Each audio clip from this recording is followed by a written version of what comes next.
Since it opened in 1968, Sonoma Raceway has challenged many of the world's best road racers. 32 years ago, it hosted the first ever World Challenge event, and this weekend it is the site of round one of the Fanatec GT World Challenge America, powered by AWS. Hello and welcome to California Wine Country. My name is Ryan Marine. Amanda Busick will be reporting from the pit lane. Ordinarily, I'd have my partner Calvin Fish alongside, but some argy-bargy with some kidney stones has him stuck at home. Looking forward to having Calvin alongside at Circuit of the Americas for round two of the championship. Filling in ably will be a voice familiar to fans of GT World Challenge Europe, John Watson, a five-time Grand Prix winner and a runner-up in the 1987 World Sports Car Championship. We'll hear from John in just a moment, but first, let's take a tour of this Sonoma Raceway track layout with Wright Motorsports driver Jan Halen and our Porsche track preview. Hi, my name is Jan Halen. We're here at Sonoma Raceway with Wright Motorsports for the Porsche track preview. We're getting ready to start the lap, coming onto the front straightaway here. Up through the gears, all the way to sixth gear, up to 145 mile an hour. It's the fastest part of the track. Very bumpy, going uphill, braking into turn 2. Down to second gear, car gets very light here on the exit. Accelerating out, getting ready for turn 3. Lots of compression at the apex of 3 here. 85 mile an hour, third gear, back to power. Car again getting very light on the exit.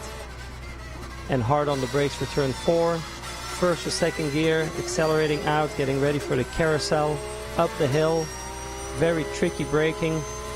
Fourth gear, down to third, car again getting light on the brakes, and then preparing for a good exit onto the back straightaway. Third, back through the gears, fifth gear, all the way up to 140 mile an hour, and then hard on the brakes for the hairpin, down the second, back to power.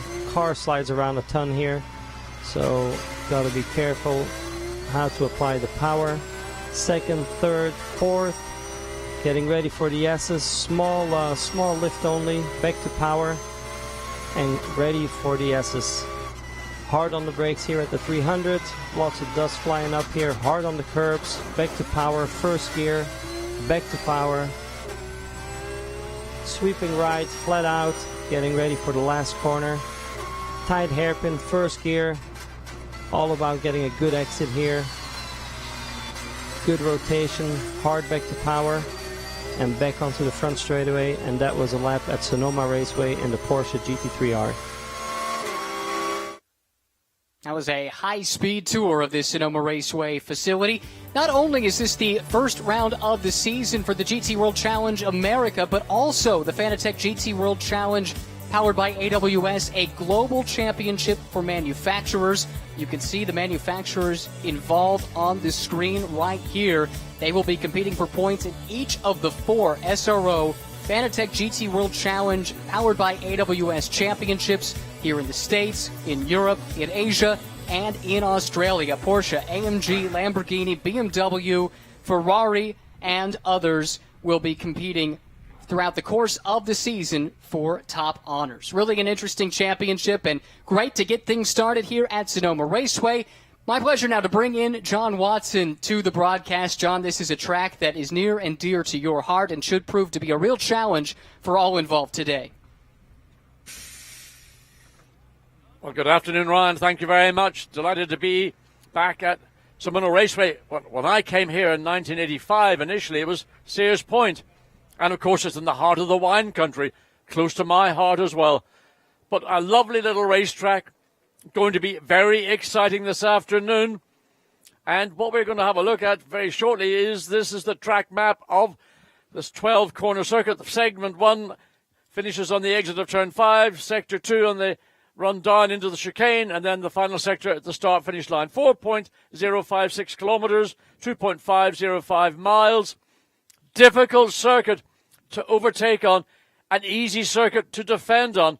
It tests the driver's not just his skill, his ability to work out how can I best find a way past a competitive car, or in some cases, and I know this to my regret, back in 1986 trying to catch and overtake a back marker, I made a mistake in the carousel, ran wide, spun the car out of the race. Well, enough said. All I can say is enough said. Well, if it happened to John, it's proof it could happen to the best of us. And we have many of the finest GT racers in the world on site here this weekend. The return of the pro class, crucial in this championship. Really excited to see that. The K-Pax Racing team fielding a couple of pro class entries. More on that in a moment, but let's get down to Amanda Busick, who's patrolling pit lane. And she's got a number of our protagonists to speak to before we get started. Oh, I do. And Ron, John, it's so great to be hanging out here with you guys today, especially here on pit lane, catching up with Robbie Foley, who kicks off their effort here in Sonoma. You were talking to your teammate Michael prior to our interview. What tips did you give to him? Yeah, just a couple of things. He's new to the car, so his first race with the M6, just getting him used to all the systems and things like that. Giving him a couple of tips just to get through the start. He's driven a GT3 car before, but never raced it, so it's going to be new to him a little bit. Yeah, he's got a good approach, and we'll see how we do. So you guys will kick off from the second row. You know the starts here at Sonoma are really crucial to success. What's the strategy for you guys? Yeah, well, I think first to get through the first race of the year, you want to have a safe start. So that's the goal for Michael is to, if he can get a position. Track position here is very important. It's tough to pass, but also we just want to get through the first race cleanly as a team. And, have a good start to the year. Well, best of luck, Robbie. And as we continue down on pit lane here, last year that team actually won in the GT4 class. They're going to get an effort here in GT3. Well, another team making their first effort in GT3, the GT World Challenge, is Ian Lacey Racing. Drew is going to be piloting that here today. And Drew, you guys start from the back of the grid here today. What challenges is your team going to face? Oh, everything's new. Switching to the GT3 Aston Martin has been a great experience, but we started late, unfortunately. So this weekend is more of a test weekend for our team. Our Ian Lacey guys, GT3 guys, have been working really hard, and unfortunately, we are getting stuff as we speak. Like, we just got some very essential equipment a couple hours ago. So it's a test weekend, and so far so good. Wish we were a little further up, but we will be there. Best of luck. And as we carry down pit lane here, guys, it's the 32nd showing for the GT World Challenge here for their season kicking off. This year, right here in Sonoma, it is a very difficult track to kick off, as we saw through practice the last couple of days, even in qualifying. One of the teams that had a bit of a mishap was the team with Giacomo Altuve, who we're going to talk to. I talked to him a little bit off camera. He said he was really disappointed with how that effort went. They will also start from the back half of the field today and know that they're going to have some ground to make up. But all the drivers here are super excited to get this season started. You can feel the energy on this pit lane. People kicking their foot, shaking their head, putting their helmets on, slapping it, all with excitement. It's my first year with the series. I can't wait to share this alongside Ryan and John. It's nice to share the afternoon with you as well. But it's going to be an exciting race day here today. And with Giacomo, as we approach him and his team, TR3 Racing. Giacomo, we talked a little bit off camera about the struggles you guys had in qualifying. How can you correct that here during race day? Unfortunately, we had an electrical issue that compromised a bit our qualifying, so this is a bit of bad luck, but now we changed everything.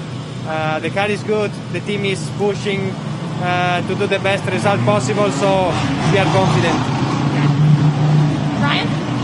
Well, thank you very much, Amanda. Great to have you as part of the broadcast team. I would be remiss if I didn't mention the longtime voice of the series, Greg Kramer, who has meant so much to so many in this paddock. And Greg, I know you're watching, and certainly appreciate all of your contributions over the years.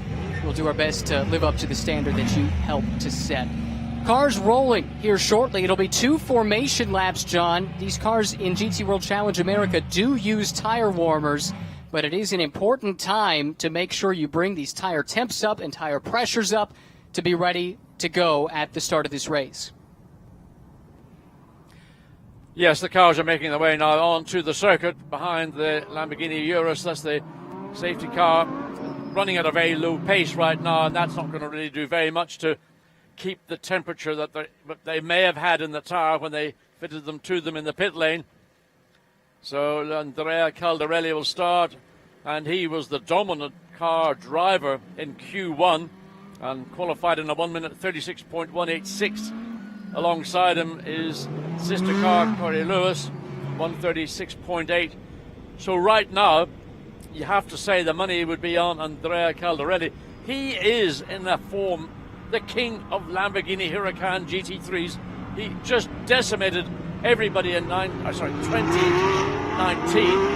and he's got the magic setup for the Lamborghini.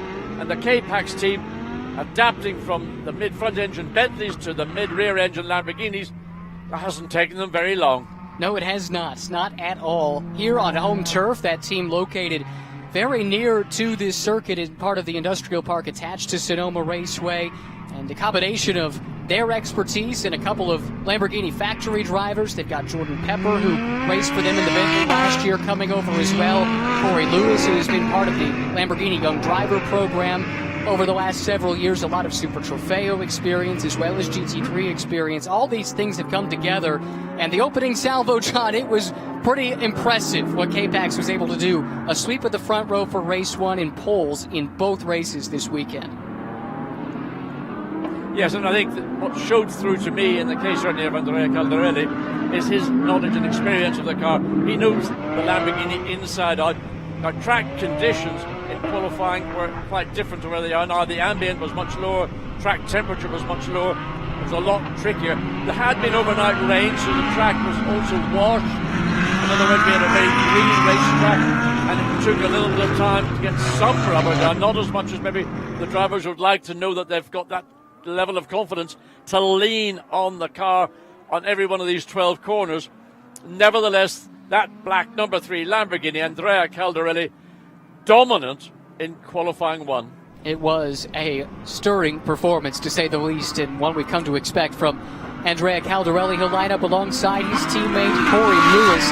I mentioned the return of the Pro Class after 1 year away, and 4 takers for the Pro Class here, at least for the opening round of the championship. The 2 K-Pax Lamborghinis, but then row number 2 as well, Windward Racing, with Russell Ward starting the race. He'll be joined by Philip Ellis, Michael Dinan, his teammate Robbie Foley, we heard from a moment ago. He'll start the Turner BMW on the outside of the second row, and then we get into what is a really stout Pro-Am field. The pros, we saw how good they were in qualifying for race 2, mixing it up with the all-pro class cars. But the AMs also, this is pro racing. These are pro teams that take this very seriously. These AMs take their racing very seriously. They're going to have a great fight amongst themselves, and when they turn the cars over to the pros after the mandatory pit stop, John, it's going to be letting the cat out amongst the pigeons. Those pros further back, they want to get to the front. They want the class win, yes, but if they have a chance for an overall win, they're going to take it. Well, we're looking at one of the Mercedes just coming into picture now, George Kurtz, in an earlier event here this afternoon in GT America. He led the race, got a penalty for jumping the start, clawed his way back through the field and won the race. Now that's a Pro-Am car. Keep an eye on that number 4 DXDT Mercedes-Benz. George Kurtz did an outstanding job behind the wheel a couple of hours earlier. The man must have mega stamina to do a 1 hour race, go on our way, have a few minutes to be dressed and then get back into the car and start all over again. But certainly the action at the front is going to be between those 4 pro cars, and certainly the BMW and the Mercedes on the second row of the grid are more than capable in these more fair conditions of taking the challenge to those 2 K-Pax Lamborghinis. That's certainly on their mind as this race goes along. A moment ago, we saw a look at Erin Vogel at the back of this field. She had contact in her qualifying run. She has to start at the back, but she and her teammate Michael Cooper have been extremely fast in the build-up to this event, part of a 3-car DXDT racing stable. There's George Kurtz in the 04, and he'll be out there with David Askew, the team owner and teammate of that Mercedes team. Windward Racing actually running the previous generation Mercedes AMG, not the Evo. They will be starting in 3rd with Russell Ward.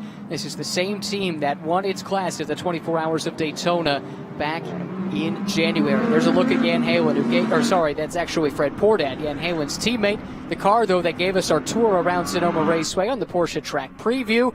It's a great grid, plenty of stories, and 90 minutes to tell them. The Lamborghini Urus safety car pulls off into the pit lane, and now it's down to our pole sitter, Andrea Caldarelli for K-Pax Racing, to lead this Lamborghini 1-2 to the green flag. Field in good alignment out of turn 11. Looking to the starter stand to get the 2021 season underway. And they accelerate away. 2021 GT World Challenge America has started. It's already 3 wide further back. A big move from Rodrigo Salas in the Compass Racing Acura. Up front, it's the black Lamborghini around the green one to settle the lead. Good start from Michael Dinan in his first ever GT3 start. He runs third, but look at those Lamborghinis making good their escape here early on. Yeah, as you can just see, the Mercedes coming through turn 3, how twitchy the car feels. So tires still not up to temperature, probably not even up to pressure. A big start from Salas on contact, and oh my goodness, George Kurtz gets hit up the back. The man who won that race earlier in the day has been turn 4 tagged from behind, but already Andrea Caldarelli has pulled out what the best part of almost a second on Corey Lewis in the sister K-Pax Lamborghini. BMW third. The Pro-Am Honda managing hip and shoulder to get through. Now, there's the start, leading 2 cars going in. Can we see who hit the back of George Kurtz? There it was there. the team car. Oh, it was the sister Mercedes. Wow, that's David Askew, the team owner, who got into the back of George Kurtz there. They had it coming together, I believe it was at VIR last year, so it's not the first time. Oh, Road America, I'm being told. So not the first time that this has happened.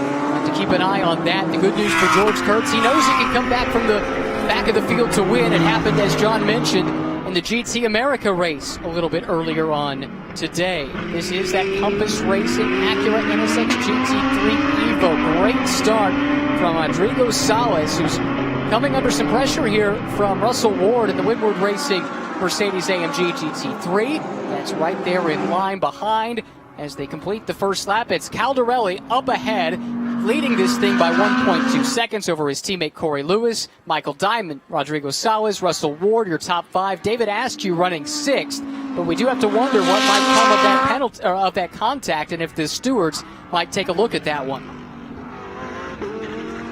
Yes, I mean, it looks as if Askew just misjudged the braking down the hill into turn 4, but that's an issue for the stewards to address. Also, they may look at Salas because he was certainly on the move before he crossed the start-finish line, and if he was adjudged to have been a little bit eager in making a start, whether he got alongside the Road 2 cars or not needs to be examined. But now under pressure from Ward in the Mercedes, and having to go slightly defensive. This is the difficulty that you face. You get a run out of the carousel, up the hill, up to turn 7, and then 7A, but it's never quite enough racetrack to get the pass done.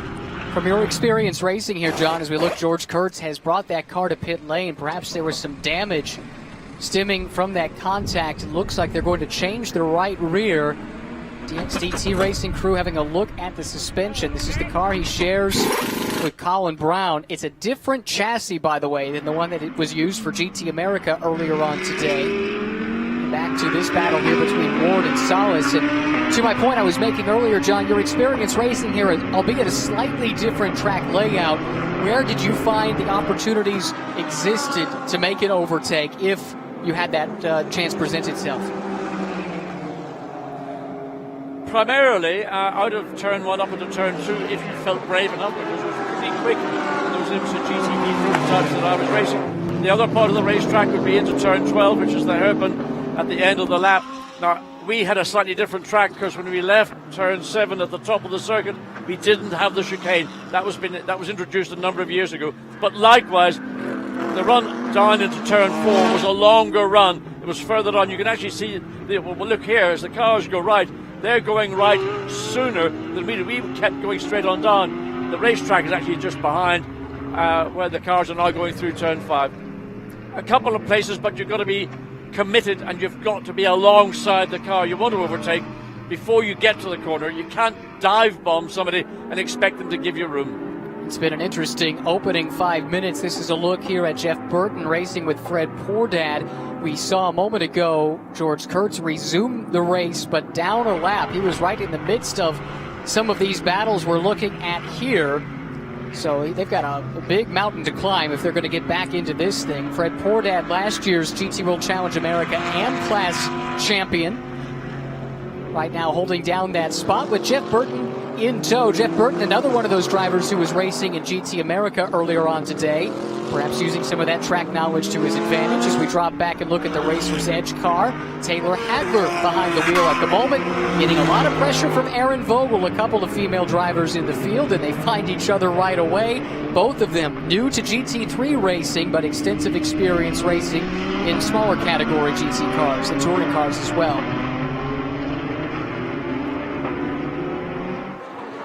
Here's the 91. That's Burton. And then Hagler right behind with Dakota Dickerson as a teammate. Mentioned the issues for Aaron Vogel back in qualifying. She's definitely looking aggressive here. Did not let that get to her. Had some contact, I believe, with the car that she's chasing, actually. And it did some serious bodywork damage to the left front of that car. It didn't seem like it was anything worse than that because Michael Cooper was able to go out and take part in qualifying too. Nevertheless, their qualifying efforts were effectively scuppered at that point. And that means they've got a lot of work ahead of them to try and come back through this field. That's David Askew. Is this perhaps a drive-through or did something else happen? Well, certainly he had to go to the pit lane. We didn't see him stop and make any change to the car. It may have been a penalty that has not been, we have not had notification of that. But certainly the incident in turn 4 on the opening lap, and there's the number 9 Lamborghini, and that's had serious impact from behind, and that is a great shame. The TR3 Racing Lamborghini, we were talking about that a little earlier with Giacomo Alto, and he will be, well, that looks like the end of the race for that particular Lamborghini. Heavy impact on the rear, so it may be more than just superficial bodywork damage. It could potentially be suspension, even worse, transmission. And it looked like perhaps that rear wing had been knocked off as well. Ziad Gondor behind the wheel of that car. It's a team that has extensive Ferrari experience. This is its first year running Lamborghinis, and they've got a pretty aggressive plan running Lamborghinis here, running some Super Trofeo racing as well. Not off to a great start, and unfortunately we won't get to see Giacomo Alzoe, a name that maybe isn't all that familiar to race fans here in the States, but on your side of the pond, John, he's made a real name for himself. Yes, I mean, he's a number of European drivers, particularly with the Lamborghini background, who are racing in Europe, coming over here to the United States to compete in the various rounds over here and being drafted in the Pro and a Pro-Am lineup. So many of these drivers are what we would call centrally contracted to one or another manufacturer, and they get placed by the manufacturer in the variety of championships that they want to then hopefully succeed. So Pro-Am led by Fred Purdad, and he's under pressure from the Lamborghini. That's Jeff Burton getting closer and closer, but first we saw David Askew make his way down pit lane a moment ago. Amanda has more on that story. Yeah, as we were in anticipation of whether a penalty or not was coming, I went over and tapped Ryan Dial and asked if he was anticipating that as well, and he shot back and said, "We already got it." I asked him what the strategy will be now, and he said, "We got to go really, really fast." Well, the good news is they've got a pretty angry driver behind the wheel, I have to believe, and going fast, that's what race car drivers do. So David Askew will be back on it, but it's especially costly because it was a couple of teammates that were affected, and now that means that this DXDT racing car at the back of this train is going to probably have to carry the torch for the team despite starting at the back of the field. Aaron Vogel has been really racy to this point. Looked like maybe wanting to make a move to the inside in turn 11, thought better of it, and the battle continues between Aaron and Taylor Hagler. They're trying to chase down that Pordad Burton fight we were talking about a moment ago. This is really good stuff here. 2nd, 3rd, 4th, and 5th in the Pro-Am category, all in this camera shot. Yeah, and Aaron Vogel and the Mercedes all over the back of the Acura as they thread their way up through the field back to race leader. He's got a 4.1 second advantage over his teammate Corey Lewis. So the K-Pax Lamborghinis are doing, I suspect, what we most thought would happen. They're dictating the pace right now. But, of course, we've got an hour and 20 of racing. We've got a driver change to come. All we need is a full course yellow or a safety car intervention. That advantage will just evaporate as we go back to the Acura coming through turn 7 and then 7A. So these are the battles. This is for 3rd and 4th BMW and Mercedes-Benz. Really, this is where they anticipated being from the start. It was just that the pesky Acura of Salas got in between them. Had a great start, did Rodrigo Salas. Separated these guys for a while, but now Michael Dinan feeling the pressure. His first ever GT3 start, and he's trying to fend off a 24 Hours of Daytona class winner from earlier this year, Russell Ward, who has done a lot of racing in the past few years here in the States with this Windward Racing team. They bought famed Mercedes team HTP a couple of years ago and have had an extensive presence racing in Europe as well, primarily at the Nürburgring, but some SRO championships, some other endurance racing, and they carried some of that expertise from HTP over to the States, and it's really been a great package. Russell has improved his driving quite a bit and seems to be coming into his own here in the last couple of seasons. Just watching these two cars, their weaknesses and strengths, arguably Ward in the Mercedes has got the car that's potentially quicker in a lap, but what is clear is that the BMW has got speed in a straight line and is always able to pull that extra couple of car lengths on these relatively short straights here at Sonoma Raceway, and that is a frustration if you're pursuing a car which you know is not maybe as quick in a race lap, but you can't get the job done because it's fast where it counts, and that's in a straight line. Well, right on cue, Race Vision powered by AWS backs up what you picked up with your eyes there, John. Michael Dinan, the fastest top speed so far recorded, 139.8 miles per hour. Let's compare that to the third car on the list, actually tied with Rodrigo Salas, so those top two effectively the same, but that's a pretty big difference between the two, keeping in mind that Ward has had the benefit of the slipstream, where Dinan has not, and yet Dinan still has that straight line edge. Yeah, I mean, you can see it just every time he comes off a corner, he just leapfrogs that little distance enough to frustrate Ward. Ward, of course, you can see under brakes closes up, but the BMW's on the throttle that little bit earlier, and I've seen this throughout the previous season, racing in Europe, racing in South Africa. In South Africa, the BMW was it was a real horse. It was unbelievable at straight line performance, and we're seeing again a repeat of that. Ward doing all he can to find a way, and you have to sit back and not get into the pace of the car that you're following. Maybe just drop back a second or so and then build up your own natural speed.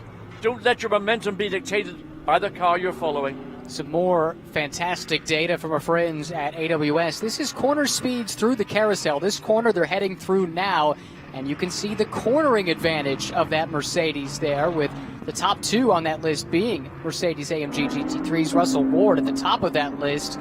So these two cars very similar in lap time, but they make them in different ways, and I think it's fascinating the renaissance we've seen from this BMW M6 GT3. A few years ago, I think the consensus was it's long in the tooth, its day has passed it, but thanks in part to the SRO BOP, thanks in part to the work that the various BMW teams have put in, we've seen it have great success here in the last couple of years, most notably a win at the Nürburgring 24 last year. We saw a win and a 1-2 at the Indianapolis 8-hour, part of the Intercontinental GT Challenge powered by Pirelli. Strong run at Kyalami as well. And it seems like there's a new lease on life for this car, although we know that the M4 GT3 is on the way very, very soon, at the end of this season, in fact. Well, I think the reason why we're keeping this BMW M6 competitive is simply, as you mentioned, Ryan, is the balance of performance. The essence of these championships is not to reward the kind of technical excellence that you might find in Formula One. It's to provide entertaining motorsport and to allow every manufacturer their day on the victor's podium. And what BMW and the teams that run the BMW have achieved is a car that is very effective indeed. As it happens, and we saw the lap times, corner speeds in carousel, the Mercedes-Benz that's chasing the BMW 5 miles an hour quicker through the carousel, and even with that advantage he couldn't get the job done running up from the carousel up into turn 7. And that's the nature here of Sonoma Raceway. You've got to think it through. It's not easy to overtake. Sometimes it might come when you're up against catching back markers. You might use that to your advantage, but you have to be always looking forward, not just the corner that you're in, the corner that's coming up next down the road. Well, Aaron Vogel, we saw the graphic a moment ago, up 6 spots already in this race. The best mover to this point, 15 minutes in. But we've got an update on Ferrari from Amanda in pit lane. We were up until 2 o'clock last night working to get this Ferrari back for track ready. JC Sada has already gained 2 positions in race day. They feel like they gained really good data from qualifying. Guys, they are just relieved to be racing today. Yeah, if you saw that car after the incident, it happened in practice 1 yesterday. They did not get on track for practice 2. It was in pieces. They were going to extreme measures to try and make sure things were pointed in the right direction. The good news is, if you're going to have an incident like that, having a team like AF Corsa to work on the car, they're as accomplished as they come. And they had to put that expertise to use, John, but good sign here that car has been able to run cleanly, first through qualifying a couple of sessions there, and then the first 15 minutes of this race. Indeed, I mean, the amount of work was so large that they weren't able to paint the door, the right-hand door, on that Ferrari because it's still in carbon black. It's not important. You've got to focus on the things that are going to make the car work, and whether the door on the right-hand side matches the door on the left-hand side is irrelevant. But that was the level of commitment that the team put in to get that car back onto the racetrack here for Saturday's race. Andrea Caldarelli leading the field after about 16 minutes of competition. 6.2 seconds to lead over the sister K-Pax racing car, Corey Lewis. Not quite the level of experience in the Lamborghini Huracan GT3 Evo of the man he's chasing, Andrea Caldarelli. John, you made reference to the 2019 season that Andrea had. A championship for the Orange One FFF racing team alongside Marco Morpelli, won both the Sprint and Endurance Cups of GT World Challenge Europe. That had never been done before. It was a remarkable season for those two, and really, Andrea has been able to carry that on ever since then. He's a man highly regarded for his prowess behind the wheel of a Lamborghini. As Ward takes a look to the inside, Dynan maybe got caught looking in the mirrors just a little bit, slid wide, got in the dust, and that lets Russell Ward slip through. He's up to the 3rd spot overall and in the pro class.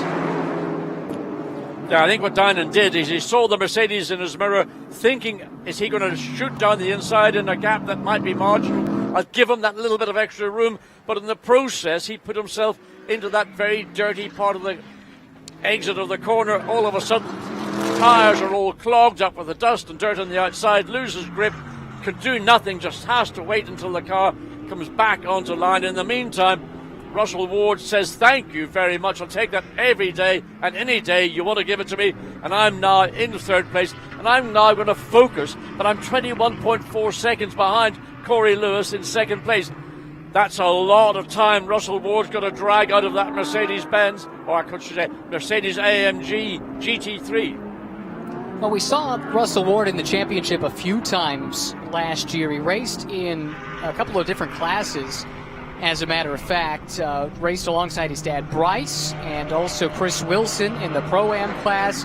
Ran in the silver class from time to time, picked up some podiums along the way. Never got that breakthrough for a win, however, but nevertheless threw in some good performances and showed the development that he has made as a driver. Still a young guy, but not someone that necessarily set out for a pro racing career really early on. Nevertheless, has rounded into a solid driver, solid enough that this driver lineup is listed as all-pro, which speaks volumes for what the series thinks of him and based on his accomplishments around the world. Right here we look at a Porsche versus BMW fight. Here is Taylor Hadler going back around Aaron Vogel, and Aaron just pulled to the inside to let that happen. That's very curious indeed. I think Aaron's got an issue because she stayed way on the right-hand side of the racetrack. No reason to do that because she wasn't under threat from the Acura. I don't know why she hasn't come into the pit lane, so whatever the cause or the problem is, she's dealing with it right now. But certainly her pace on this lap, which is coming up to complete the end of lap 11, and you can see how much more slowly the car comes on start. There's clearly a technical issue with her Mercedes-AMG GT3, and she's certainly offline. That's where the dust was coming from underneath the rear, the diffuser of the car. But the pace of this 19 Mercedes, certainly off the pace that we saw Aaron provide us with. You wonder, is the car leaning on that left rear? Here it is, pulls off to the right-hand side of the track, coming down. I wonder, does she think that she may have a left rear tire deflating? Doesn't look like it's doing so in turn 4, but the pace has just evaporated. I'll say this, it looked like the Pirelli logo on the left front had been rubbed off. We didn't see the striping around the outside, at least to my eye, so maybe she made some contact with something. It is curious that she didn't make her way down to the pit lane. I'm not quite sure what would have caused that. Hopefully we can get an update from someone down in the pit lane here momentarily. But a real shame. Aaron Vogel showed great promise at the start of this race, up 6 spots in the first 15 minutes. Unfortunately, it seems to be all for naught, and what a disappointing start to the season for DXDT Racing. They had 2 teammates collide, Askew and Kurtz.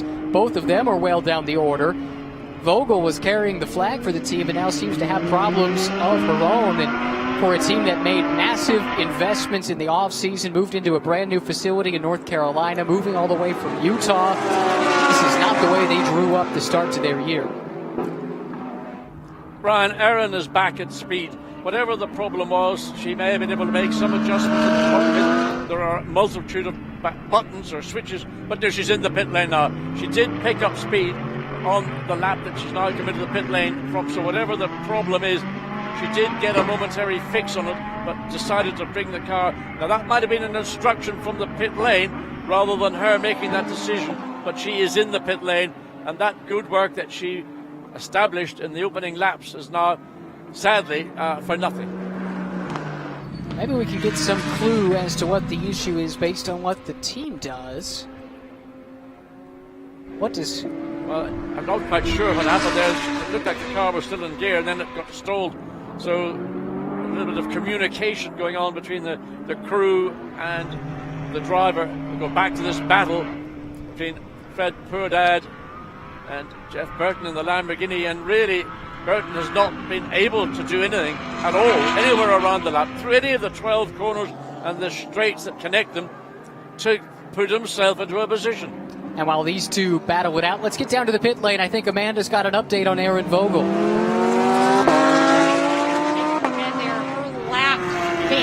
Loose. She had to pit to come in. She was trying to slow down on the straightaways to see if she could get herself tighter. Just a rough start for DXDT here today. Another unfortunate event. This one bought Aaron Vogel. Now that is very strange. John, have you ever had that happen where the belts just come loose? Well, I've had belts detach. In other words, the buckle that all the 6 points attached to. I've had that happen. And when it does, the loads are so great, even in a GT3 car like the Mercedes-AMG GT3, under braking, you will almost sort of torpedo down into the footwell. It's a real frustration, and to have something as fundamental as that, now, it doesn't often happen. It once in a blue moon, put it that way. Unfortunately, for today, Aaron's blue moon happened about lap 10 or 12. And we'll see if she can recover. She's got very fast co-driver Michael Cooper, who we'll see jump behind the wheel of that car during the pit stop window, coming up in 20 minutes or so from now, about actually a little less than that. As this fight continues to be hot and heavy, really good stuff here from Jeff Burton. I'm incredibly impressed with him. He's done a lot of GT4 racing. He started his pro racing career in a Lamborghini Super Trofeo car, which is widely regarded as one of the more difficult single-make cars to drive that you can find. And I talked to him yesterday. He said, you know what, I really wasn't ready for that. I thought I was, and I found out pretty quick. This is a bit more than I was expecting. So he did the smart thing. He went and found some GT4 cars. He's been running with Reardon Racing the last couple of years, really improving his racecraft. And here he is, stepping up to GT3, a Lamborghini platform that he's very, very comfortable with, and looking strong here at this point, running in the 3rd spot in the Pro-Am class, chasing down last year's Am champion and a really stout runner himself, Fred Purdad. Yes, but again, we're looking at a situation where Purdad has got the, so if you want to say, the psychological advantage. Burton has been behind him. He's been trying here, trying there, but he's never ever, to what we have seen on screen, been able to stick the nose of the Lamborghini sufficiently alongside the Porsche of Purdad to say, I'm going to take the corner away from you. And to some degree that's worked to the favour of Purdad. So his pace, as I go back to this thing of when you run close to another car, you lose your own natural momentum. That's what we're seeing here. Jeff Burton is running at the pace that's being dictated by the Porsche. He needs to drop back momentarily, pick up his own natural pace and have another go and try and get a run into one of the tighter corners where overtaking is possible. Good look here at Rodrigo Salas. Great to have Compass Racing not just back in SRO America, but up in the top class for the first time. This is a team that is used to running GT3 cars. They've been running McLarens elsewhere in recent years, but rekindling an old relationship with Honda, and it's been a really good one. A team that for many, many years was based in Canada. They actually had decided, even pre-pandemic, to make the move to California last year, and it turned out to be very fortuitous indeed. One of the benefits is they're located just down the road from Honda Performance Development, and they found that that has been an extremely fruitful relationship to this point. As we drop back to this fight once again, Fred Pordad, Jeff Burton, just nothing to separate them. They've been within a second of one another for effectively this entire race, and we're 27 minutes into it. Yeah, I mean, these two have been having this battle more or less since the flag fell and the race got underway. But going back to Rodrigo Salas, he is running in a very lonely part of the racetrack because he can't really see the next car down the road, which is the BMW of Dinan, and he can't see in his mirrors Purdad and the Porsche leading this battle between the Lamborghini and the Porsche. So you've got to keep your concentration, keep your focus, rely on information coming from the pit lane, from your team, to give you the pluses and the minuses. Certainly the Acura doesn't want to fall back into the grasp of this battle for second and third in Pro-Am. He's currently 9 seconds up the road from the Porsche. Now this time, as I'm speaking, coming out of carousel, Jeff Burton is getting himself into a better position. He's going to have a look one way. He goes to the left. He might try and make the undercut on the Porsche, but the Porsche's kept to the inside. Now he's going to make the undercut coming out of 7A. But Purdad is doing a very good job in defence. He's not offering up Jeff Burton any opportunities at all to stick the Lamborghini nose up alongside the Porsche. Burton, though, closing in here. Pordad forced to be defensive once again. Burton really late on the brakes, but he's able to get it wound up. However, nowhere to make that move. Fred Pordad, stout in his defense, fighting a rear guard action here for the better part of 30 minutes. Oh, Burton takes a peek to the inside. Can he be last at the late breakers? Has to back out of it as Pordad sweeps across his nose, leaves him just that little gap, but able to get the power down. Engine over the rear drive wheels in that Porsche, powers out of turn 11 nicely and builds that gap just enough to be comfortable once again. Fred Pordad, a veteran of Porsche single-make racing. He's been in wheel-to-wheel battles like this for many, many years now, and I think that experience is really serving him well. Yes, I think that what you're watching here is experience with a brand that you're familiar with. Jeff Burton is getting closer. It's almost as if something has clicked in his head, and he's now realizing, I need to get on with the program if I want to take this second place in Pro-Am away from the Porsche. I need to make it happen. And of course, we're going to be coming into the round of pit stops not very far down the road. So you want to give your teammate the best opportunity when you make that pit stop. But watch again on the exit of carousel. Lamborghini is the marginally quicker car through the corner and on the exit. This time not as close as he was one lap earlier. Again, takes the very late cut, thinking about, can I find a way up the inside? Jeff, if you were closer to him, you might. But currently, the advantage lies with Fred Purdad in the Porsche. And Jeff's got some wind in his sails. He was in the GT America powered by AWS race earlier today. Not the same chassis, but an identical Lamborghini Huracan GT3 Evo, and was able to get a second-place finish in the Masters class, 5th overall. Has that track experience from earlier today that he's using to his advantage. More on Lamborghini now from pit lane and Amanda.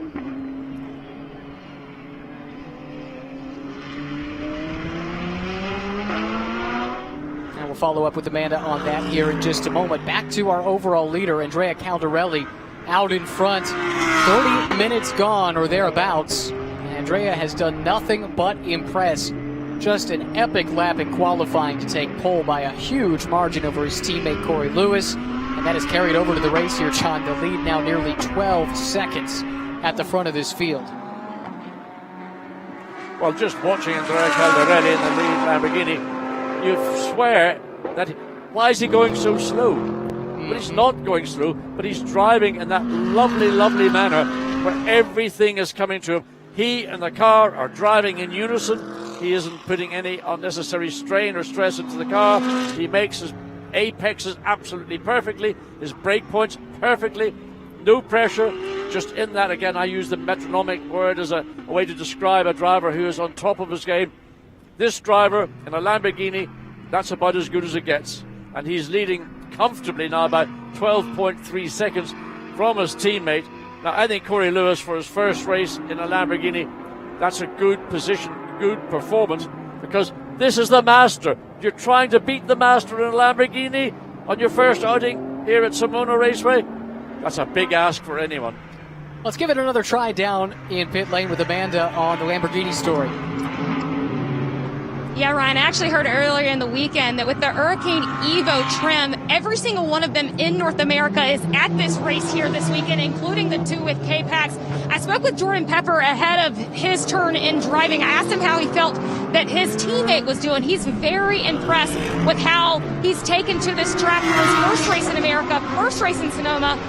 He's excited about his team being right there in that number one position. He'll get a chance to take over here pretty soon. It's a question of strategy when K-Pax wants to make that switch, but it's a good point. Lamborghini, talking to Chris Ward, their North American representative from Lamborghini Squadra Corsa, he was saying there have been a lot of these Huracans in private hands or whatever that weren't necessarily racing, but for whatever reason, they've fallen into the hands of race teams here in the last year or so, and in one championship or another, every single Lamborghini Huracan GT3 Evo in North America will be raced this year, which is really cool to see. It's worth keeping in mind, Squadra Corsa is relatively young. Porsche has been running factory race cars for a long time. Ferrari has as well, BMW, you name it.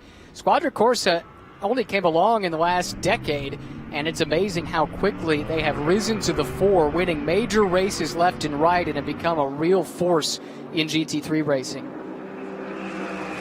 Well, the whole Lamborghini race program, the Super Trofeo, I mean, I think I'm right in saying that the Lamborghini is the most widely raced brand in GT3 racing in the world.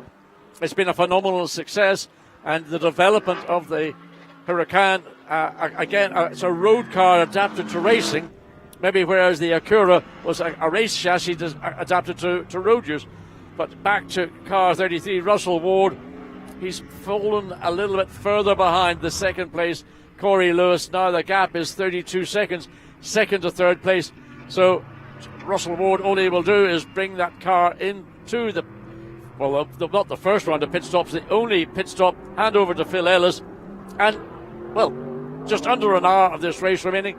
We've had a very clean race in effect. We haven't seen any full course yellows or safety car interventions. And that, one might say, is the only likelihood of getting this field compacted again to see a race to the flag.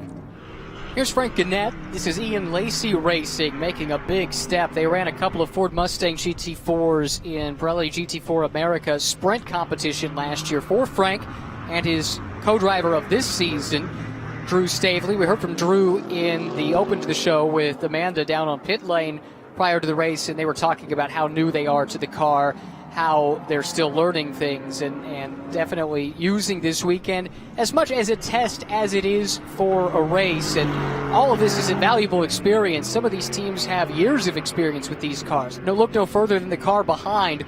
Turner Motorsport has been running this BMW M6 for years. So these are teams coming into the season with completely different expectation levels, but I bet by the end of this year, we'll see that gap close as the experience gap starts to close between the two. Interesting comment made earlier in the day by Ryan Dale. This racetrack, he says, normally you get high tyre degradation. I'm just keeping an eye on the current laps against best laps. ironically, on the last lap, Andrea Caldarelli was, 2-3 tenths slower than Corey Lewis. Now, that could have been traffic. I don't know the reasons for it. But there has been, over the course of just 30-odd minutes of this race, beginning to see a small drop off in the lap time that we were seeing much earlier in the race. And that's, again, something that all the drivers have to be careful of, that they understand the Pirelli tyre. It's not about going out and nailing it on the first couple of laps and then finding that the rubber has dropped off. You've got to be careful of your tyre. You've got to control the tyre. Again, the experience of someone like Andrea Caldarelli, that would be something that's second nature to him. But those that are less familiar, and particularly we're in early part of March, we're not at the normal kind of Sonoma Raceway temperatures that you'd get mid-July or August. So racetracks give you up a different personality. That pass we saw a moment ago, George Kurtz getting by Frankenette, that was for position, as Kurtz is still recovering from his spin following contact earlier in this race. That was for 11th overall. It's also worth noting that Jeff Burton did make his way around Fred Pourdad a little while ago. He's up to 6th overall, 2nd now in the Pro-Am class, and Jeff's going to try and track down Rodrigo Salas. We'll check that gap at the line. I think it was around 12 seconds the last time. But here's George on that recovery drive, already a race winner today, back in the GT America race in a similar Mercedes-AMG chassis, but a different one, and had to come back to get that win too.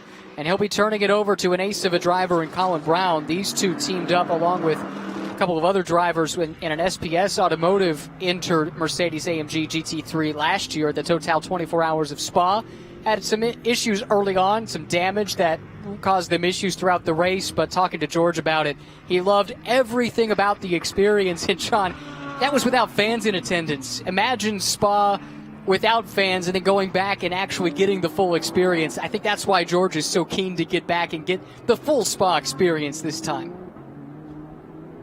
Well, one would hope that Spa will take place on a normal date. In fact, it's not this normal. It's going to be maybe 1 week later in 2021. The 2020 event was held in October.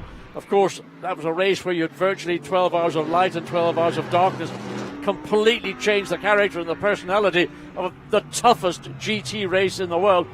Make no mistake, Spa-Francorchamps at night, raining, cold, miserable, and there was no smell of the traditional Belgian friteur, the chips that you buy when you go to Spa-Francorchamps. The smell permeates all around the racetrack, and there was none of that this year. It's a real shame. It's certainly not the same ambiance as we look at a battle for position. Taylor Hagler in the Racer's Edge car, under pressure here, working up the inside. David Askew recovering from a drive-through penalty contact with George Kurtz earlier in the race. That sent George into the grass, and the stewards didn't like what they saw. Nice defensive driving there from Taylor, able to keep David behind. There is a gulf of experience racing in GT3 cars with these two. Taylor, a graduate of the HPD GT3 Driver Academy from last year, and she'll be racing alongside effectively a classmate from last year. Dakota Dickerson will be taking over here this weekend, and at future races it'll be Jacob Abel, a couple of young open wheel up-and-comers that will be sharing the car throughout the year with Taylor. But for now, able to hang on to that spot, which again is the 4th position in Pro-Am and 8th on the overall charts as it stands, with 51 minutes and 30 seconds remaining. Pit window will be opening very soon. It is from the 49-minute, 59-second mark until the 40-minute mark. They have that period of time, a mandatory pit stop, 4 tires and fuel, and driver change. And then all of a sudden, the Pro-Am lineups will have the pros in the cars, and we'll have a whole different set of circumstances to talk about. David Askew almost found a way around the Acura on the previous lap.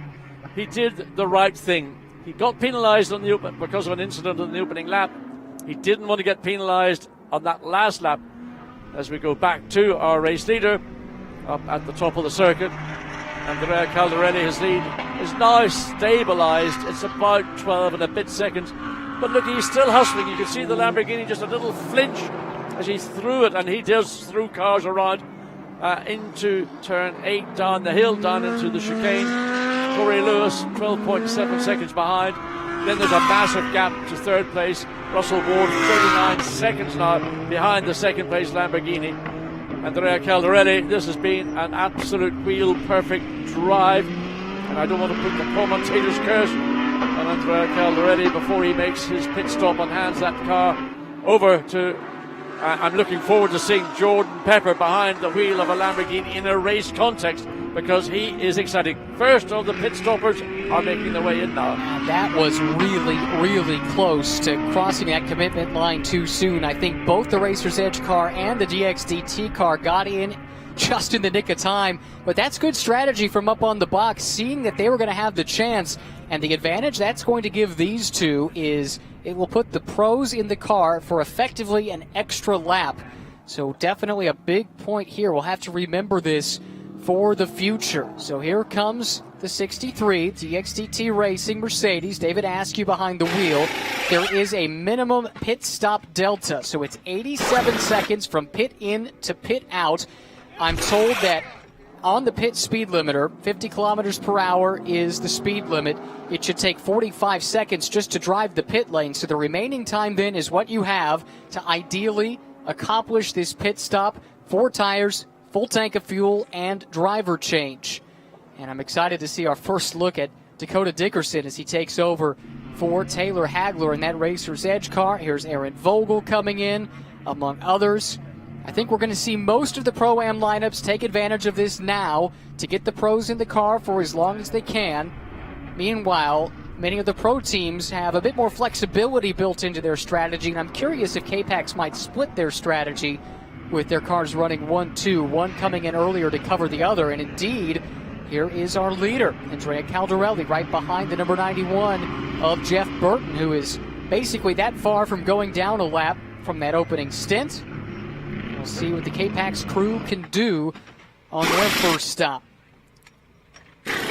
One of the essence of these pit stops is, okay, that was fortuitous for the Acura and the Mercedes to come in literally a couple of seconds, almost at the point before the pit lane opened there as Caldarelli in. But it is making your pit stop not so much when you come in, but knowing where you will go back out. Will you get out in relatively clear air, or will you go out and find yourself caught behind cars that are difficult to pass? So the K-Pax Lamborghini. And K-Pax in for their pit stop. Amanda is standing by. Well, as you guys can see Andrea Caldarelli having Jordan Pepper get into the car. 3 more things will happen on this pit stop. The driver change, of course. 4 new Pirelli slicks will go on the cars. And, of course, the refuel. It's a minimum of 7 seconds before they hit back to the racetrack. This is where the crew gets to shine, where the driver shines on track.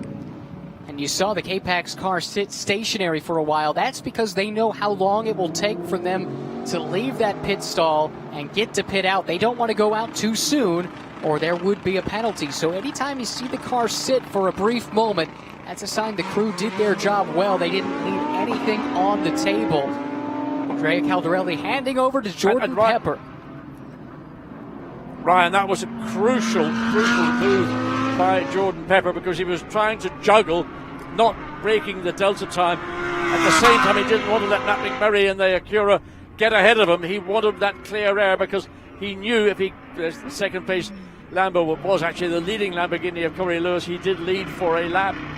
But that was crucial for the 3 Lamborghini to get ahead of the Acura at that point. So there's a real bit of juggling on the part of Jordan Pepper to just sprint to get ahead of the Acura, but then almost to back out of it to ensure that he didn't exceed the delta time and therefore face a penalty. Here is the second K-Pax Racing Lamborghini. Corey Lewis, as John mentioned, did lead a lap in the pit stop shuffles.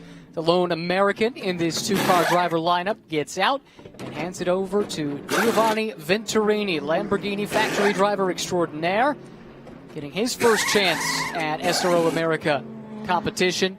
Here's a replay of an incident on track. Oh boy, that is the Compass Racing car, lost the left rear wheel. I think as simple as just not getting it tightened, and that car is dead stick at the moment. With 45 minutes left on the clock, that very well could bring out a full course caution, and those big leads would be gone. With now all pros in the car, that could really shake this thing up. Well, that's the thing that was always going to make a difference to this race being dominated by K-Pax. Now we will either have a full course yellow or a safety car. One company follows the other as we see the 6 Lamborghini making their way. It's about to go across that demarcation line there, so he can get back on full throttle. He must not break that line. You can see that demarcation line on the left of your picture. Again, you must keep all 4 wheels to the left of that demarcation line. That's a penalty if you transgress across it. Now, Giovanni Venturini behind the wheel of a car he's extremely familiar with. Maybe not quite as fortunate as Jordan Pepper, because there are 2 cars directly ahead of him. He will be the quicker of these 3 cars when eventually he catches to the tail of them. It'll be a lap maybe, but Venturini will be on the pace really from the moment he left the pit lane. The level of confidence and knowledge he's got with the Lamborghini Hurricane will just enable him to do so. Watching Drew Stavely now behind the wheel of the Ian Lacey Racing Aston Martin. He's got Jan Halen behind him. This is not a battle for position. Halen is running 5th, but is leading in Pro-Am for Wright Motorsports.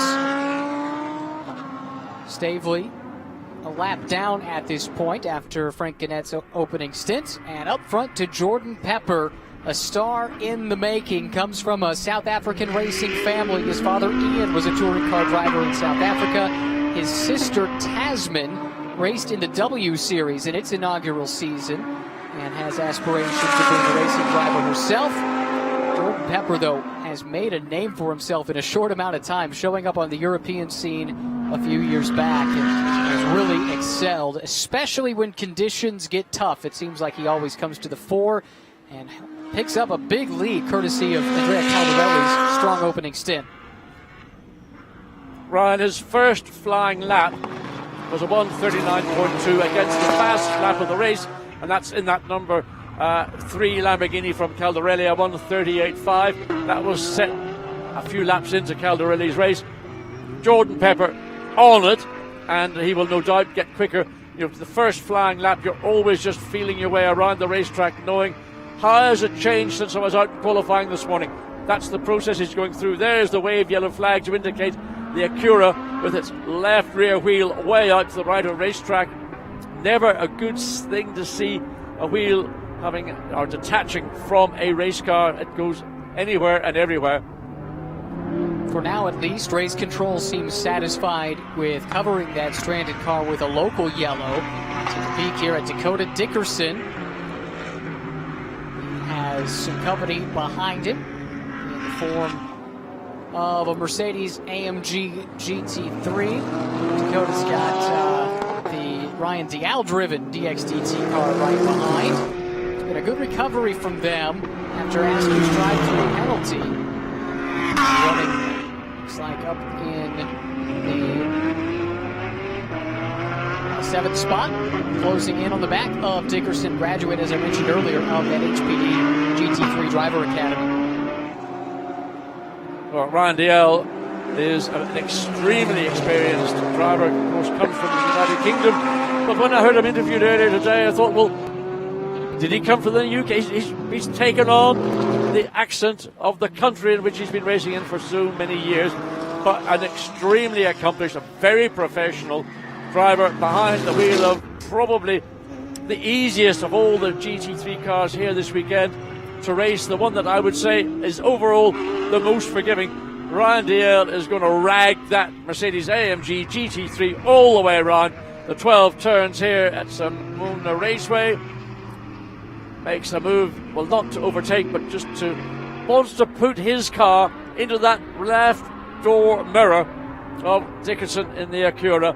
Now, again, just moving around, trying to cause a distraction for Dickinson not to know which side is he going to come from. The pass is going to come. Look, he's gone out to the left to make the undercut as he comes out of 7A.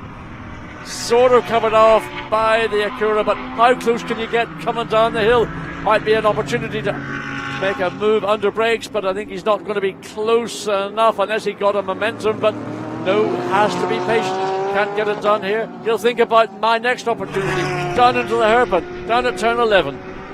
I don't want to be too patient here because we understand a full course yellow will come out once the pit window closes. So effectively, race control doesn't want to disadvantage anybody because that car is deemed to be in a relatively safe spot on the track. So a pass that can be made here, it would stick, and then you would bunch up with the cars in front of you. And this could be a crucial moment if Ryan Dial can get it done. I think it's a fascinating study here watching these two.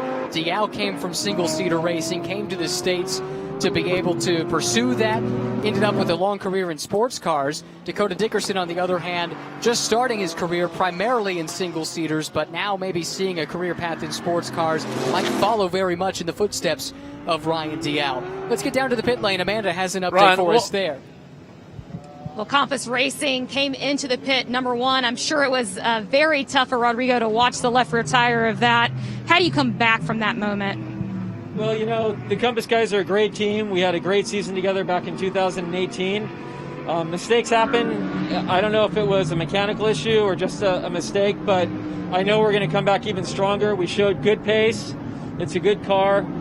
I mean, I'm a little bit heartbroken, of course. It's never easy when these things happen, but that's racing. All we can do is each of us does our part, and I know that we'll come back stronger, so it's all right. And guys, just a little bit aside on the emotional side, Rodrigo actually walked away from pit lane for about 3 to 4 minutes before returning. You know it's hitting him pretty hard. Tough to see the race go away with the bouncing Pirelli. There is the double yellow full course as we anticipated, and boy, oh boy, John, this changes everything. That massive gap that the two K-Pax Lamborghinis had built up, you can say goodbye, and now they'll have a couple of really strong pros right on their heels with Robbie Foley and Phil Ellis. Then you throw in a vet like Ian Halen, Dakota Dickerson, and Ryan Dial. When we go back green, it's going to be on. What's interesting, as we went to that pit lane interview, was that Venturini had caught up to the tail of that battle between Dial and Dickerson. And, of course, that was going to be an issue for the second-place Lamborghini because he was going to have to deal with two cars that were in their own individual battle. Here's the moment where the left wheel detached from the Acura. That was just literally on the outlap after a pit stop. We don't know the cause of it. It could have been a wheel nut got cross-threaded. It could have been that the wheel wasn't seated on the stub axle itself correctly. Whatever the reasons, there is the Honda, and this is the reason now we've got this full course yellow. And Jordan Pepper, the race leader, who had a very, very comfortable lead, 14.8 seconds before we went to the safety car, he now that gap will remain. And one thing it will remain. Yeah, one thing I had kind of forgotten about is the fact that the leaders had lapped a good portion of this field, so that's going to change things a little bit. I need the field to cycle through one more time to give me an idea of exactly how many cars remain on the lead lap. I believe it's at least 3 at this point, but might have a few more out of contention than I had initially thought. Safety crew there attending to the stricken Matt McMurray car.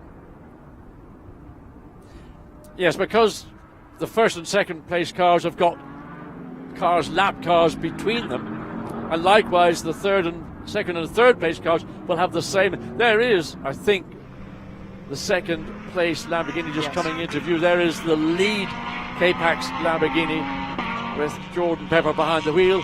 The Aston Martin behind, that's running down in 12th place, so that's a car that's already, it may in fact be 2 laps down when they come across the start-finish line.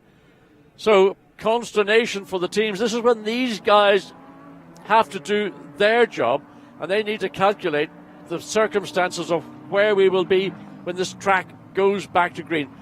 The one thing that is going to be, to me, evidently clear is that the number 3 Lamborghini K-Pax Lamborghini is going to be in the comfortable position. There is the second place Lamborghini, but it's still got to find a way behind, past Ryan Dial and Dickerson in the Acura.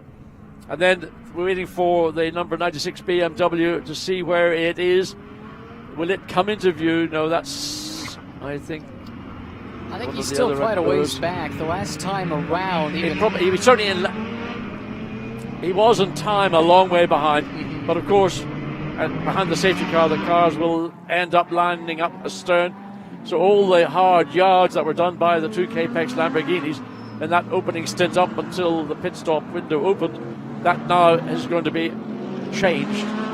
There is currently the third place BMW, Matt Foley behind the wheel, and he can see the second place Lamborghini, one car between them. If you ever wanted inspiration, there it is, right in front of you. No question about it. The quarry is in sight. Well, someone who's not had to chase anybody effectively throughout the course of this race, our pole sitter Andrea Caldarelli is standing by with Amanda. Well, guys, we've been talking about how crucial these restarts are, especially here in Sonoma. And one person very interested in that is Andrea. And how anxious are you for Jordan as we get back up to racing here soon?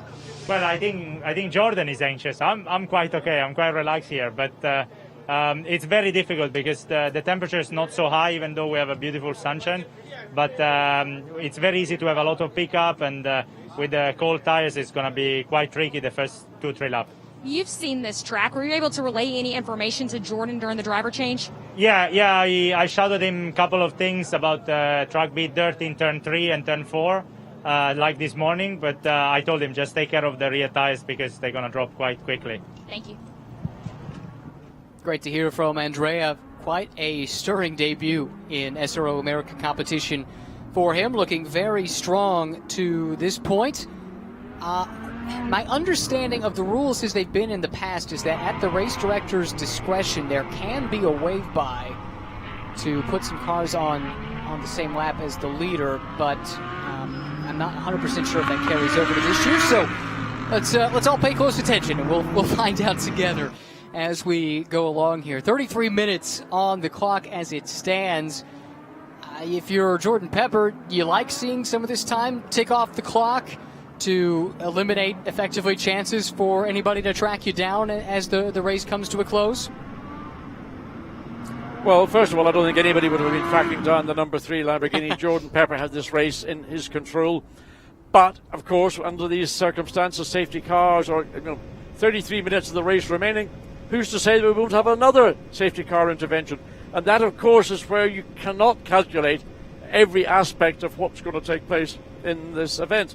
So Jordan Pepper and the number 3 Lamborghini crew, very happy with the circumstances. They've got, you might call it their rear gunner, Giovanni Venturini, in second place, although he's got a car between himself, and so that they will fall in line. It will be the 3 car that will, I think, take the checkered flag. It will be the number 6 Apex Lamborghini that will take second place.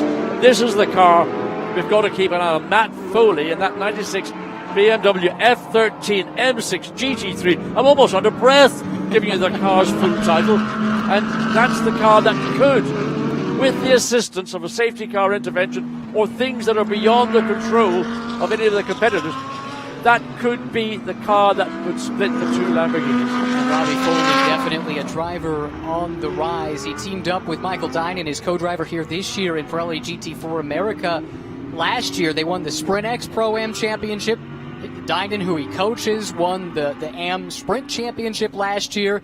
They were very strong there, and they were trying to figure out, where do we go next? What's the next step? And Michael really felt like GT3 was the next step. Robbie has an existing relationship with Turner, and that certainly helped to put all of this together. But Robbie Foley himself is a driver who has risen to prominence in recent years. It's an interesting story. He suffered a very bad leg injury in a football, that's American football, game going back to high school. Tore ligaments in his knee, broke his tibia, fibula, ankle, had some nerve damage there, and basically was laid up, and really wanted to get into racing. He got homeschooled after that injury, and as a benefit, a gift effectively for getting straight A's, got to go to Skip Barber School, and here we are with a great run here for Robbie Foley. His co-driver Michael Dinan is standing by with Amanda, though, down in pit lane. Officially made his debut in the Fanatec GT World Challenge powered by AWS. And Mike, when you look back at your effort, what did you learn here today? First and foremost, I learned just to stay consistent, try not to make any mistakes. It's my first race in GT3, also my first race as a pro here. So the goal was just to go out there, learn as much as possible, and have realistic expectations for this first weekend. As you approach race 2, is there anything you'll do differently? Say that again, sorry. When you approach race 2, is there anything you'll do differently? As we go into race 2, obviously it's going to be different with Robbie taking the start. I think I'll probably have to deal with some more traffic because, the order will be slightly split up with the pro starting and pro-am. But my goal is just to have a clean race, do the best job that I can, and try to bring home the car in the best position possible. Thank you. Great to hear from Michael Dinan, the winningest driver in SRO America competition last year. It came out to, 6 wins in Sprint X. He won 11 times in Sprint, so 17 wins, and he didn't run the full season and had a conflict for one of the races at Circuit of the Americas, so there's a chance that perhaps another win that went away. A couple of the championships as well.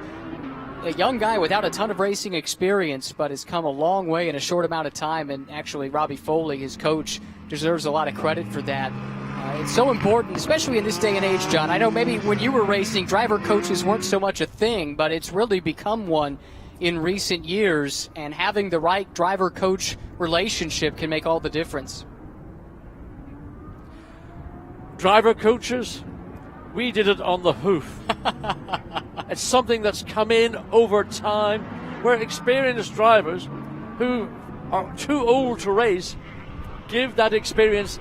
They don't give it, actually. They get paid to help young guys come along, and it shortcuts the process. But of course, so many of the younger generation of drivers that are coming into motorsport these days are starting in karting. So by the time they get to 17 or 18 years of age, they've had half a career behind them already.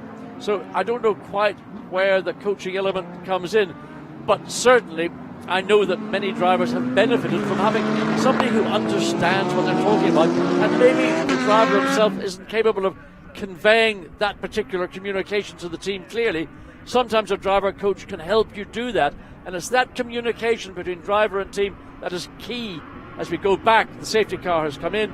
This race is going to get underway, just under 30 minutes remaining, and the race leader is, surprisingly, number 3, K-Pax Lamborghini Jordan Pepper behind the wheel. The South African in his SRO America debut, raced at Indianapolis in the Intercontinental GT Challenge race that joined SRO America, looking very strong here early. Takes the green flag, pulls away, has some lap traffic in behind him. That is the lapped car of Drew Stavely, the Ian Lacey racing car. This, though, is where we want to keep an eye on a little bit further back if we can. There are positions up for grabs elsewhere, but spots on the podium. But we're keeping an eye on Giovanni Venturini in the bright green Lamborghini. Robbie Foley, a couple of cars behind in the Turner BMW. They run second and third overall and in the pro class. And this is going to be a problem for Venturini, because you've got Ryan DL pushing like mad to get past Dickinson in the Acura, and likewise there we see the BMW sitting, keeping a weather eye on what's going on ahead. Now look, this is the battle that's really going to frustrate Venturini, because Ryan DL, will he do enough? Yes, he has. Good pass. That all began on the exit of the carousel. He got a run out of the corner. We know the Mercedes are very good out of the carousel. Got the run up the hill, up into turn 7. Now Venturini wants to capitalize on that. He wants to get through as quickly as possible. Does not want to get bogged down behind the Acura and lose more time. Great pass around the outside, though, from Ryan Dial, picking up second place in Pro-Am from Dakota Dickerson. The veteran from Glasgow, Scotland, now domiciled in Florida. Great move to pick up that spot there. Here is Robbie Foley. Hasn't got the best of restarts, to be quite honest. And he's watching that green Lamborghini disappear out the windshield. That has to be demoralizing.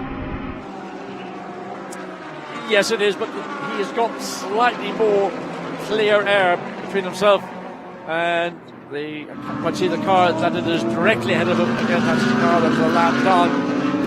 So Robbie Foley in third place, Turner Motorsport BMW M6. I'll leave it there because the title is so long.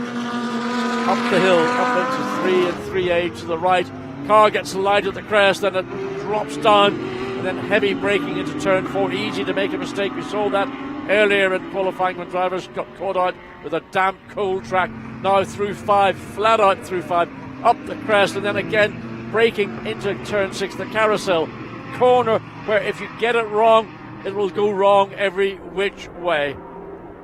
One piece of business to clean up real quick. You might notice the absence of Phil Ellis in this battle. He had been running very high up the order.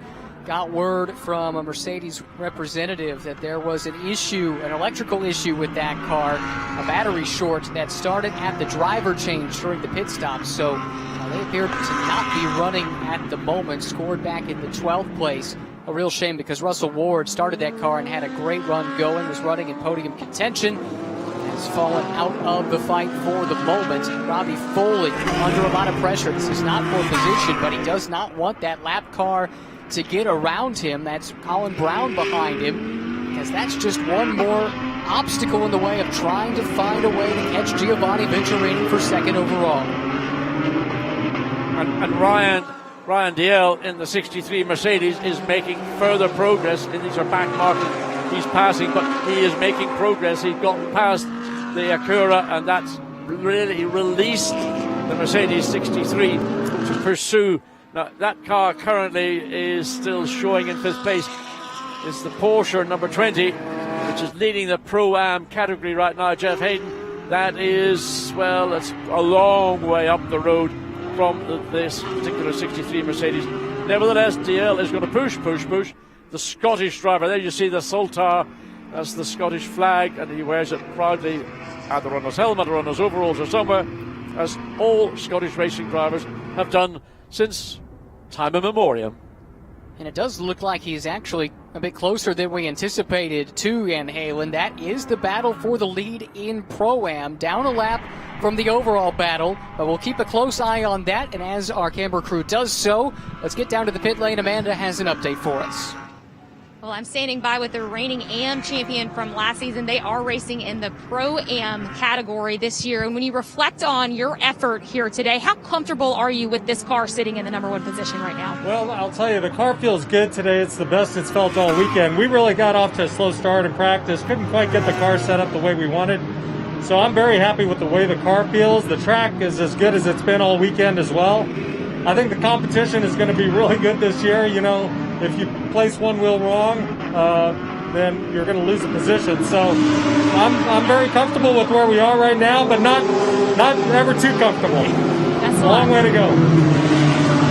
Still 23 minutes to go, 23 minutes and 5 seconds to be precise, but a strong drive from his co-driver, Jan Halen. Very experienced driver, IndyCar experience, but more lately sports cars, and has fallen into a very comfortable role, it would appear, with Wright Motorsports.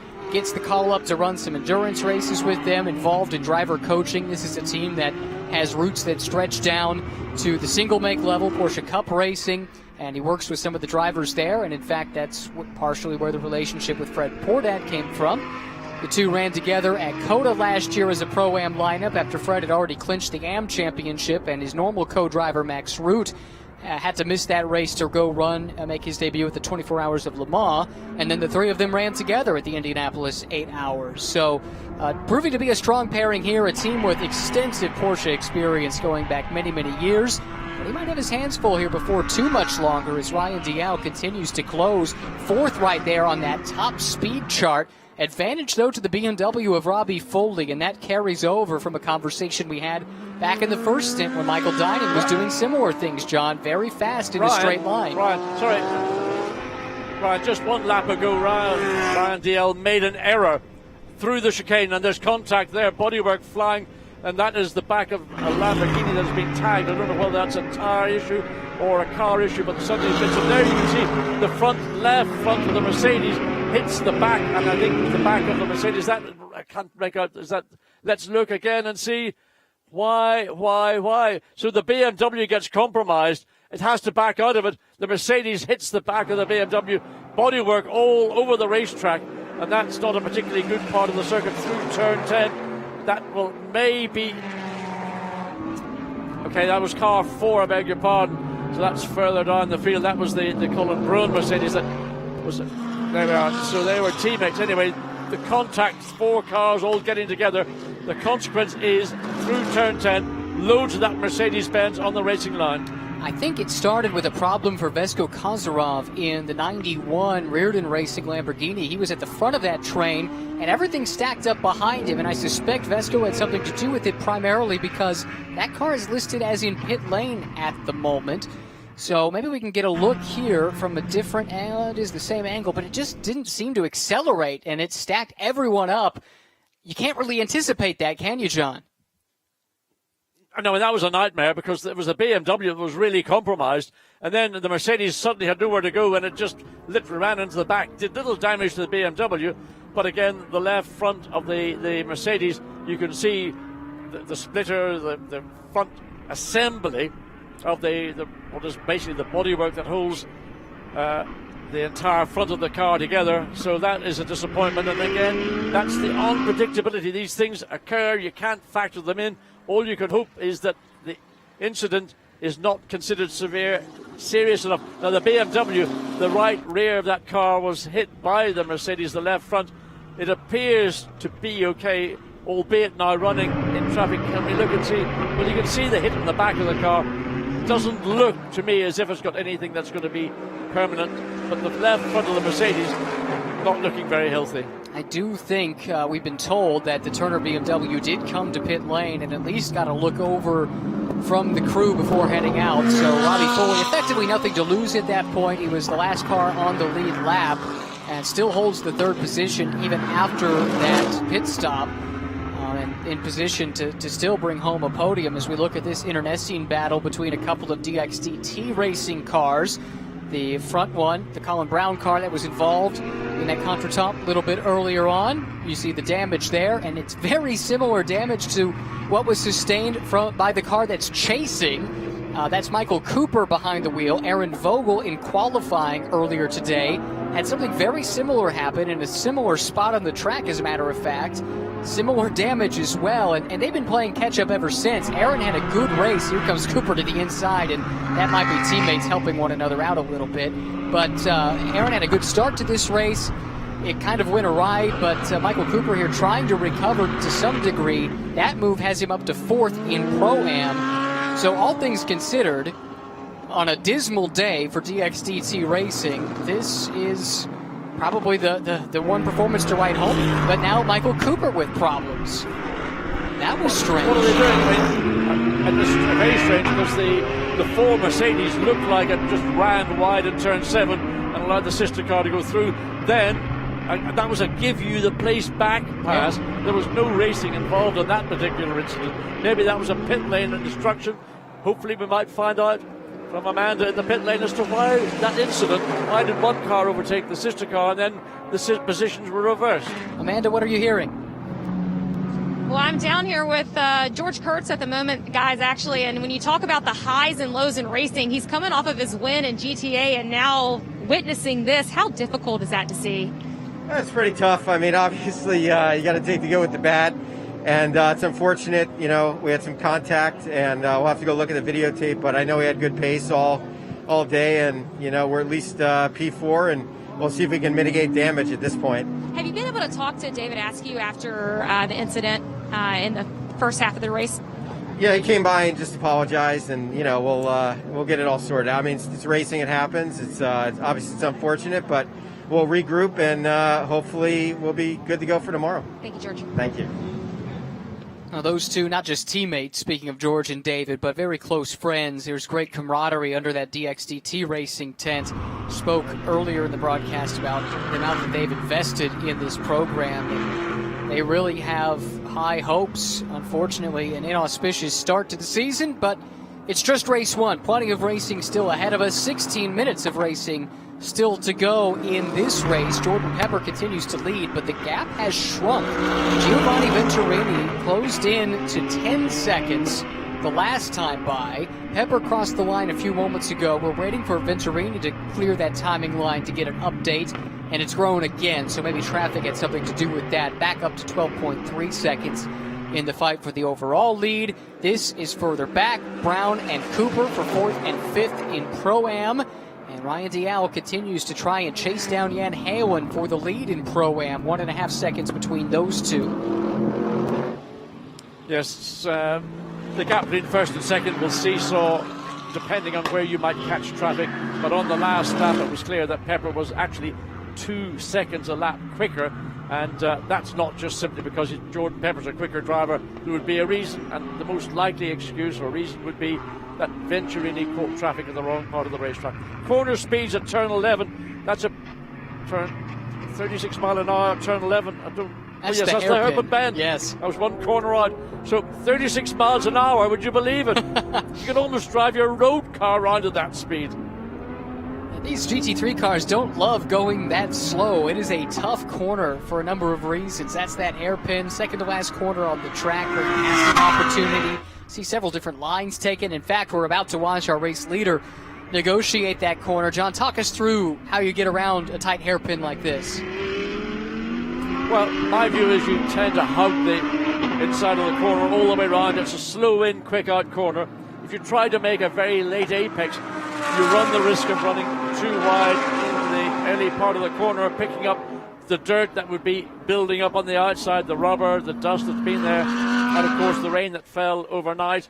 So hugging the tight line all the way around, pick up the throttle as early as you can. You'll feel the amount of bite you got on the steering and the amount of bite you got on the rear of the car. And when that message comes through the seat of your pants, through your body, you'll know when to get on the throttle. There is second place Giovanni Venturini chasing 13 seconds now behind Jordan Pepper in the lead. He's not given up the chase. His last lap was it was about 6 and a bit tenths of a second slower. Jordan Pepper has got the overall advantage over Venturini, but Venturini is still, let's look and see, corner 6. This is where we are now. Top speed, Randy L. And then the Ferrari is second quickest, and actually the joint quickest. That's impressive.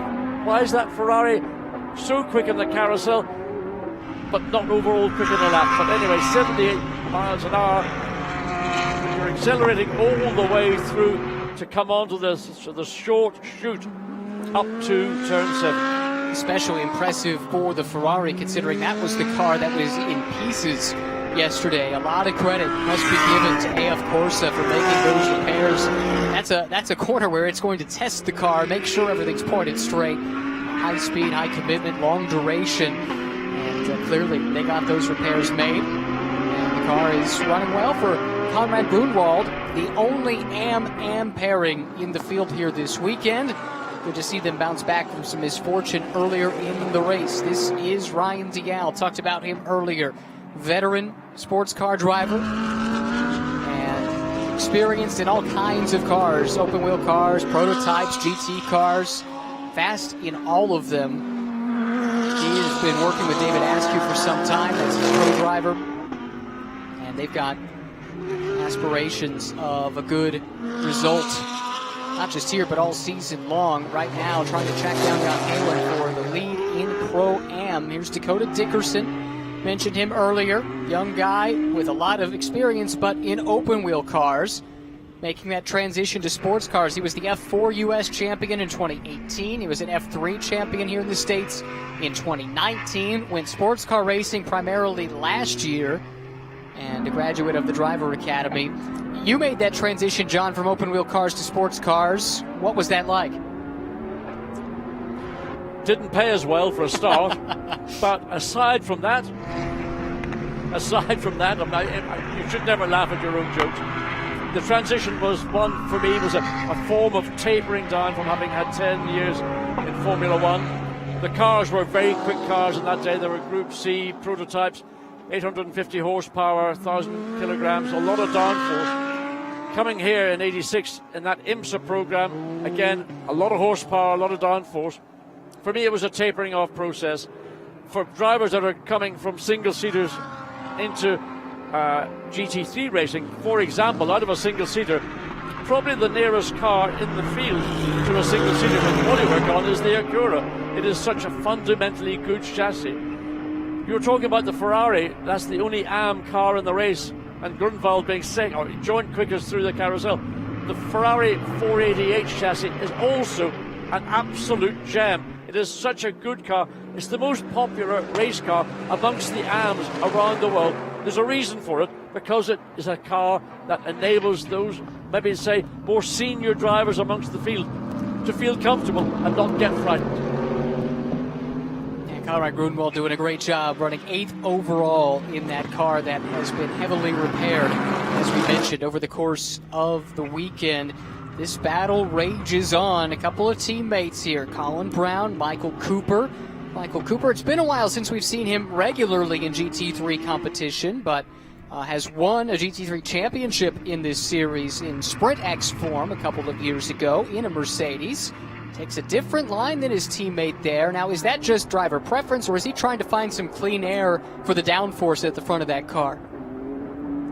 I would love to know what went on the radio between these two cars, because at one point, just trying to get the numbers, the number 4 car gave way up here at turn 7, and then further down the lap, the positions were reversed.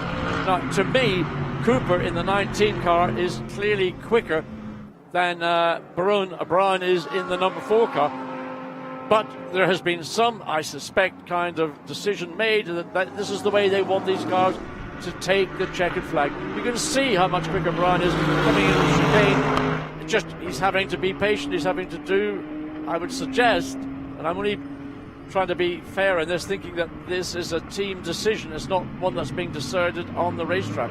That's a question that will maybe only be answered in the pit lane.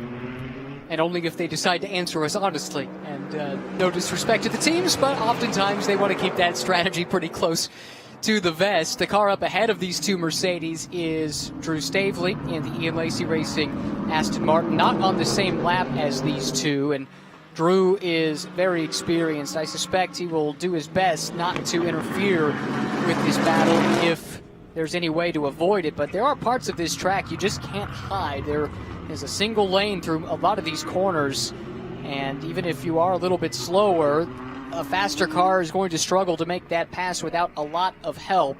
And this is one of those sections right here through the carousel. We'll see what Drew does on the exit. This might be a place where he could pull over perhaps and let this battle through, but he is under no obligation to do so. But that is indeed what he does. Very sporting. Ironically, all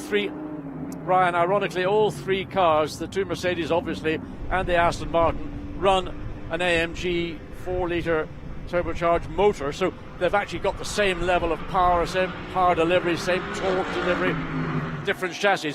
The Mercedes GT3 or AMG GT3 is the superior chassis over a consistent season. The Aston Martin is a car you have to maybe fine-tune more than that of the Mercedes. As we go back to race leader Jordan Pepper with a comfortable 13-second advantage over his teammate, and looking to see where the third place, the first of the Pro-Ams, the Jeff Hayden and the Porsche, so it's still considerable distance. So the battle really is going to be for the final podium position between DL and 4th place, who's 3 seconds now behind Hayden, with 7.5 minutes or so remaining. I did get an update by text a moment ago from a DXDT Racing driver, CJ Moses, who was scheduled to race in GT America, but was laid up by kidney stones, just like my normal broadcast partner, Calvin Fish. So a speedy recovery to both of you. But he says DXDT Racing, they don't do team orders. Everyone is on equal footing. So if Michael Cooper can make the pass, he has free reign to do so. So we'll keep a close eye on that as we look now at Giovanni Venturini, driver who is relatively unknown here in the States, but has done very well in Europe, primarily racing in the GT Open Series, a champion of that series a few years ago in Lamborghini equipment, and continuing to put on a great show. That's the K-Pax Racing tent. Top left, Thomas Blum, strategist extraordinaire for K-Pax Racing. One of the reasons they've had so much success, and it's telling that his strategy is so widely regarded that when Bentley needed some help with strategy for the Total 24 Hours in Spa a few years ago, this is before K-Pax ran in Europe, they actually brought Thomas over to help call strategy for them in 2019. And he's plying his trade once again here in SRO America as Venturini makes the pass of the lapped car. That, I believe, Vesko Kozarov in one of the Reardon Racing Lamborghinis. Full garage for Reardon Racing. A couple of cars running in GT America, plus this GT World Challenge America entry as well. Jan Halen here, the Belgian who now lives in Florida. leader in the Pro-Am category. Ryan Dial giving chase, but dropping back now to about 3 seconds off. Jan Helen's co-driver, Fred Pordad, watches on. Yeah, that battle for the final podium position it was actually closer a few laps back, but Jan Helen, as you mentioned, has managed to eke out enough performance, just over 5 minutes now remaining for the Porsche, the venerable Porsche 911, and it's a race-winning car. We've seen it win at Spa 24 last year, won the 9 hours at Kailami at the very end of last year, and here it's going to be, I would suggest, on the podium. I think Ryan Diel has done all he has got in the tank. That one error he made here, now 8 or 9 laps ago, that seems to have been sufficient to really stop that attack. Maybe he did some little bit of minor aerodynamic damage to the front splitter, couldn't really see, but certainly he went across the inside of the corner, and there is sand there, and if you dig the splitter in, you could maybe marginally damage the front of the car. A developing story here. This is the Robbie Foley-driven BMW, which has been off the pace here in the last couple of laps. Was running 3rd overall and has now dropped back all the way down to the 9th overall position. Still 3rd in the Pro-Am class, and that's where he'll stay because Phil Ellis in the Windward car, that car's behind the wall or otherwise indisposed at the moment. But this might be right rear damage, and we did see some contact early on. We know they came to pit lane following that contact. I don't know, that was, 30 minutes or so ago, a little bit less than that. And perhaps there's some lingering issues stemming from that has derailed a solid day here for Robbie Foley. Ryan, coming through the carousel, the right rear clearly was touching the bodywork somewhere. You could see a little puff of blue smoke coming from that right rear. The contact that we saw with the Mercedes because of the Lamborghini going slowly and then all that congestion, the tag on that right rear from the Mercedes may well have done a little bit of suspension alignment damage, and that's possibly why the BMW has dropped back from being a strong contender for the final podium position, now all the way back down, including the drive-through to check it out, in 9th position. Just 3.5 minutes remaining. Time for a handful of more laps here. This is your leader, Jordan Pepper. Had a stirring run at the Indianapolis 8-hour in the rain, got caught out by GT4 traffic, but really stood out to me because he was running on slick tires when a rainstorm came in, and when everybody else brought their drivers in to change to wet tires, K-Pax kept him out in their Bentley on dries, and he not only kept it pointing the right direction, but also was very, very fast given the circumstances.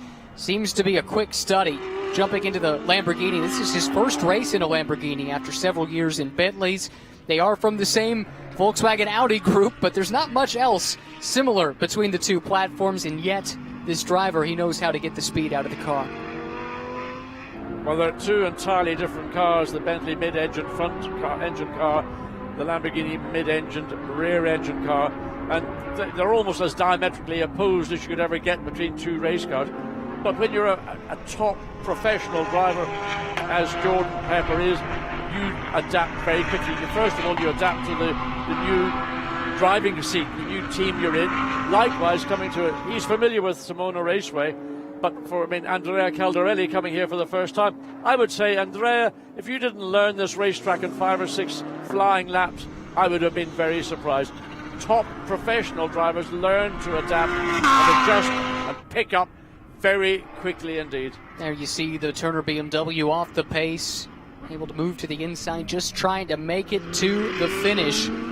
That's the goal here at this point, unfortunately for them. Jordan Pepper coming around, and we'll see if the white flag waves, and it does. Final lap in race 1 of the season. Fanatec GT World Challenge America, powered by AWS. Jordan Pepper has K-Pax Racing solidly out in front. And it's a K-Pax Racing 1-2 because here comes the second place man, Giovanni Venturini. And Halen, 3rd overall, fastest of the Pro-Am runners at this stage. It's got Ryan Dial 2 seconds behind. He's made some inroads in recent laps, but doesn't look like it's going to be enough, barring a major mistake from Jan, who did have a spin in qualifying this morning. That came as a big surprise to me. Bounced right back, as you would expect. This car running very much towards the pointy end. This is our AM class competitor, Conrad Grunwald, behind the wheel. Spoke to him yesterday when that car came back on the flat toe, and they were not sure if it was going to be repairable or not. They went through some serious effort just to get that car race ready and to turn in the performance that they have, running some good times, running 8th overall as the only AM pairing. Very impressive stuff indeed. But no more impressive than what this man and his teammate Andrea Caldarelli have done, coming through for the final time, turn number 10 into the hairpin of turn 11. Jordan Pepper, the South African, in his SRO America debut, rounding the hairpin, making the left-handed bend now onto the front straightaway, waiting for that checkered flag, and K-Pax Racing returns to SRO America and returns to victory lane. Pro-Am leader here, Jan Halen. Sorry about that, John. Able to hold off the charge from Ryan Dial. He'll pick up the class win and a spot on the overall podium. Ryan Dial in second in Pro-Am. Venturini, by the way, did come home second overall. And in the pro category, waiting now on Dakota Dickerson to cross the line. This battle rages on. It is Colin Brown leading Michael Cooper. Can Michael get close enough to make a move? The answer is no for the moment. Trying to take that late apex line to get a run out of the corner. Drag race to the checkered flag. Doesn't look like Michael Cooper has enough, so give the 4th spot in class to Colin Brown. Michael Cooper and Aaron Vogel will share 5th here today, and Conrad Grunwald about to cross the line next. There he comes. The lone AM class entry, but 8th on the road. Impressive stuff indeed.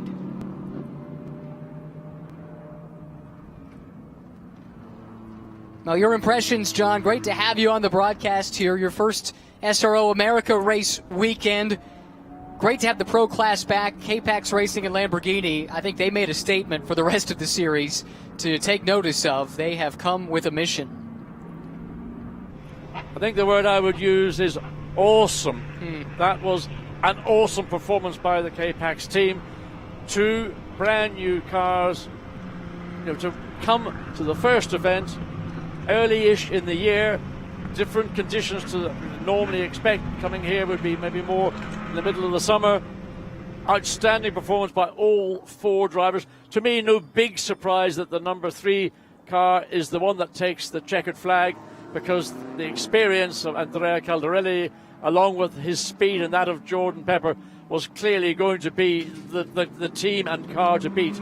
But lots of hope for the future. I mean, in the Pro-Am category, I'm delighted that Jan Halen in the Porsche. I'm a dyed-in-the-wool Porsche fan. I own the beast. I love them to, love them to bits. Great run indeed from the Wright Motorsports pairing. Did want to give a shout out, Andrea Caldarelli, not just the win, not just the pole, but how about the trifecta? The CrowdStrike fastest lap of the race. Dominant performance from him, from Jordan Pepper, the whole K-Pax team, a 1-2 result. On home turf at Sonoma Raceway, they know this track well, and I suspect, too, that the days spent testing here at Sonoma definitely paid dividends. Several drivers in this lineup were new here to this track, and yes, they are pros, yes, they pick it up quickly, but track time is track time, and I think that was very valuable for them to get those laps as they head back towards the victory podium, where soon we will be chatting with them. And really looking forward to that. Standout performances from you, John, beyond what we saw at the front of the field. Did anything grab your attention? I think there were performances that we saw on camera. There would have been other performances that we didn't. But you'd like to go through, Ryan, there are our race winners and the rest of the field. There you go, indeed. Andrea Caldarelli, Jordan Pepper, race winners in the first race of the season. Corey Lewis and Giovanni Venturini will settle for second. They'll have another chance at it tomorrow, starting from 1 spot further down the grid. Van Halen, Fred Pordat in third, but winners in Pro-Am. And we see the teams now replacing the drivers in the results. Shout out as well to J.C. Sada and Conrad Grunwald doing a great job in the AF Corsa Ferrari, 8th overall in the M-Class winners, somewhat by default, admittedly, but mixing it up with some of the Pro-Am cars throughout the course of the race. There's the celebration down in the most coveted piece of real estate around this racetrack. And I think Amanda is standing by to talk with our race winners. Andrea, you kicked off the effort that gets the first win here in the Fanatec GT World Challenge powered by AWS. You have dominated here this weekend. How are you doing it? Well, I don't know. Just a good job with the team, honestly. It's just we kept focusing on the car, and we were quite good confident that we were very confident the car was good. And I mean, we just really just made a good lap this morning in quali, and also the pace was very good in the race. So yeah, I'm really happy. Also because Jordan at the end did really a good job after the restart. So it was good. Very happy. All right, well, I'm going to keep a little distance with Jordan. Jordan, congratulations on the win here. You will be you'll be first in the seat tomorrow. How can you parlay your win here into success tomorrow? Yeah, I think it was quite key. Like Andrea said, we're working on the car really hard all season, all preseason and stuff like that, and the car was really good. But it was the first real race situation we've been with the Lamborghini with this team, because it's obviously their first outing with Lamborghini. So lots of lessons to be learned, and hopefully we can make the car a little bit easier to drive. And I think what made it quite difficult as well was with the long safety car, with the pickup. It's quite difficult, yeah. So great result for the team, 1-2. That's obviously what we aim to do, and let's hope we can repeat it all season. Gentlemen, congratulations on the win. Thank you. Now, they went a long way to establishing themselves as favorites. There's Dakota Dickerson and Taylor Hagler sharing some thoughts. Taylor had the opening stint, kept them in the mix, and Dakota Dickerson ultimately did lose his spot to Ryan Dial, but still brings that car home between a couple of veterans, Dial and Colin Brown. Not a bad debut here in GT3 machinery for Dakota Dickerson, and I'm sure a lot of lessons learned that can be applied looking ahead to race 2 tomorrow. Well, I think a number of teams and driver partnerships will go back, and just even listening to race winner Jordan Pepper saying, we need to do more work on the car. Again, interesting comment that after the long safety car intervention and the pickup, the rubber that's around the racetrack picking up on the tires, that has an effect on how you restart. Looks like our Pro-Am winners are standing by with Amanda now. Oh, and they are so excited, Ryan and Fred. I'm going to start with you. You come off of the AM Championship last year. You get your first win of the season right here in Sonoma. How's this for a start?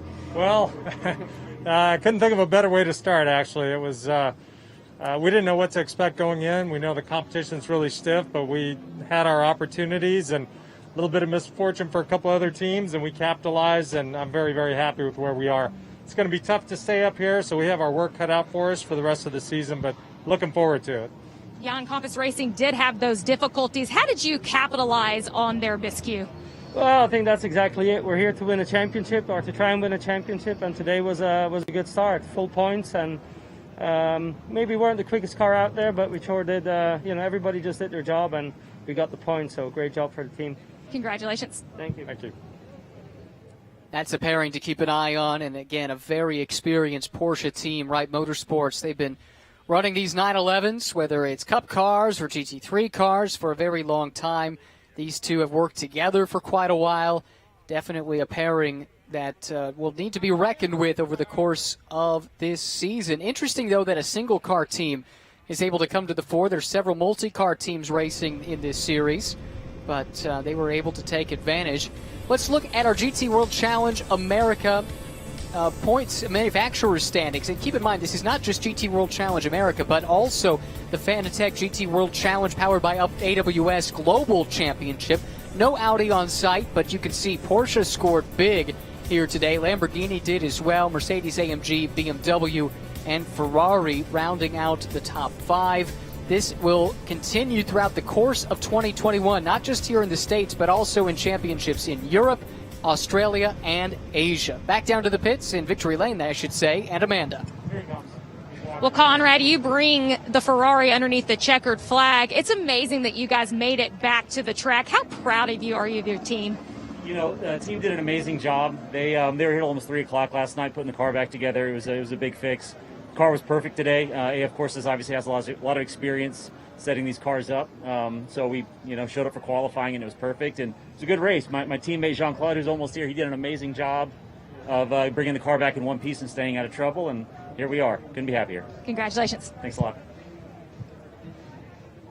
Congratulations indeed, and well deserved. Here's the start of this race, and oh man, it was a wild start. How about that? Rodrigo Salas going 3 wide on the initial green to start the season, but Andrea Caldarelli taking advantage of pole position to pull away and take the lead. This was the first time up the hill in turn 3 and down the hill to 4. And Corey Lewis in hot pursuit, but that's about as close as anyone was going to be. Here's trouble a little bit further back. George Kurtz goes around courtesy of a tap from his teammate David Askew. Battling further back with Michael Dinan and Frank Gannett going side by side on the front straight. Dinan fully in that Turner BMW had a good run going until something went wrong late. They ultimately finished in 9th. Big moment of the race here. Matt McMurray, after the pit stop, lost the left rear tire in the carousel. That would bring out a full course yellow. Subsequent restart bunched the field back up again. Jordan Pepper had taken over from Andrea Caldarelli and pulled away on the restart. Meanwhile, battle further back around the outside. Ryan Dial gets it done past Dakota Dickerson. That ended up being for second in Pro-Am. This, though, was a huge moment, too, and probably what sent the day going wrong for the Turner car. Never recovered from that contact. Up front, though, it was all K-Pax Racing, a 1-2 finish. Andrea Caldarelli and Jordan Pepper teaming up to take the victory here at Sonoma Raceway. Celebrations, well, not too deep into the night tonight because we have to do it all over again tomorrow. What a race it was, John Watson. A pleasure to have you on the call with me, and I'm very excited to see what tomorrow has in store. Well, I'm looking forward to get a good sleep and come back tomorrow. You can see the lights beginning to fade already. The wonderful shadows you get around Sonoma Raceway. Now, well, everybody's having a little chat. Sometimes you'll be with your teammate. Other times you'll bump into other competitors. And this is a moment for teams to reflect and think about what are we going to do. And I'm sure Jordan Pepper is saying to Andrea, we need to work on this car. We need to find a way, if there is more safety car interventions, to deal with this tire pickup issue, and how do we get around it. So those are the details that these two guys will be talking to their team about, as will pretty much everybody that finished this race who went through that safety car intervention. Let's take a look at the drivers' points following this first race of the season. As you would expect, Andrea Caldarelli and Jordan Pepper at the top, courtesy of the win. This is the pro class, by the way. Unfortunately, Philip Ellis and Russell Ward did not complete enough of the race to be classified, do not earn points. That could be costly in pursuit of a championship over the course of the season. Corey Lewis, Giovanni Venturini, second place as it stands. Want to mention as well, we've talked about it a couple of times just in passing, but it is this year the Fanatec GT World Challenge America, powered by AWS. I'd like to extend a welcome to Fanatec as the sponsor. Podium's now underway. We see the AF Corsa boys going up to celebrate the AM win, Conrad Grunwald and Jean-Claude Sada. But Fanatec, a great partner during the pandemic last year with SRO really branching out into esports, coming on board for the full season, and an esports component coming to the Teams Championship and GT World Challenge Europe this year, which is a cool new wrinkle to things. Great to have Fanatec on board.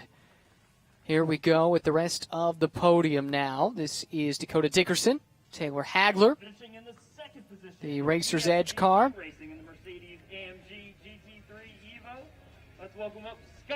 And coming up next will be Ryan Dial and David Askew. A big recovery here, John, for these two after the penalty on the opening lap for David Askew. Yes, and Ryan Dial actually, had it not been for that one little error coming into the chicane, may well have found himself actually third overall. But ifs and ands and buts don't count, but nevertheless they'll be delighted with their result. And of course they've got to think forward to Sunday, and no doubt there will be lessons learned. Of course the grid is an entirely different grid to that we had for Saturday's race, so that will give everybody a different perspective.